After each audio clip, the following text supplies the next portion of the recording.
भारत चीन में तनाव है। एलएसी पर दोनों देशों की सेना एक दूसरे के आमने सामने है। वहीं इस भारी तनाव के बीच चीन चालाकी दिखाते हुए बातचीत का राग अलाप रहा है, तो वहीं भारत चीन से बात भी कर रहा है और लगातार उसके खिलाफ कार्रवाई भी कर रहा है। टिकटॉक के बाद से पबजी पर मोदी सरकार की कार्रवाई ने चीन को बड़ा आर्थिक चोट दिया है।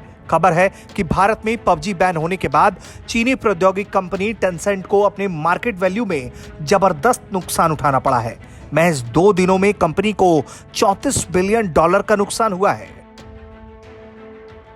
ब्लूमबर्ग के अनुसार टेंसेंट के वैल्यूएशन में यह दूसरा सबसे बड़ा नुकसान है। इससे पिछले महीने अमेरिकी राष्ट्रपति डोनाल्ड ट्रंप ने वीचैट पर प्रतिबंध लगाया था। तब टेंसेंट को लगभग $66 बिलियन का नुकसान हुआ था। इस रिपोर्ट के मुताबिक कंपनी ने एक बयान में कहा है कि टेंसेंट यूजर की प्राइवेसी और डेटा की सुरक्षा को गंभीरता से लेता है। हमारे ऐप हमेशा भारत और अन्य बाजारों में लागू डेटा संरक्षण कानूनों का पालन करते हैं। हम भारतीय डेटा को सुरक्षित रखने के लिए भारतीय अधिकारियों से बात करने के लिए तैयार हैं। टिकटॉक के भी वक्त इस तरह बाइट डांस को करोड़ों की चपत लग गई थी। पबजी को सरकार के बैन के फैसले के बाद इसे गूगल के प्ले स्टोर से भी हटा दिया गया है। पबजी के यूजर्स भारत में बहुत ज्यादा हैं। एक आंकड़े के मुताबिक पबजी दुनिया का 8वां सबसे हिट गेम है। जुलाई महीने में कंपनी ने 1400 करोड़ रुपए से ज्यादा की कमाई की थी। यह गेम भारत में सबसे ज्यादा डाउनलोड किया जाता है, जो ये साफ साफ बताने के लिए काफी है कि इस कंपनी के लिए भारत कितना बड़ा बाजार था।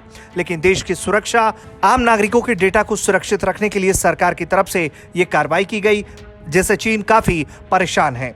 तभी वो कभी निवेशकों के हितों की दुहाई दे रहा है, तो कभी वो शांति की माला जप रहा है।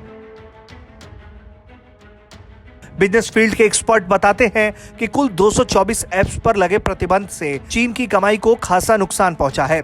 अगर इन सभी ऐप्स के बैन होने पर इन कमाई के नुकसान को जोड़े तो यह आंकड़ा करीब $200 मिलियन के पार चला जाता है। जाहिर है यह चीन के लिए काफी परेशानी की सबब है।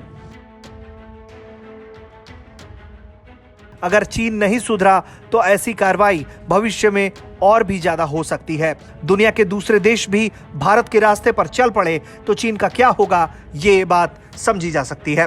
ब्यूरो रिपोर्ट, भारत तक।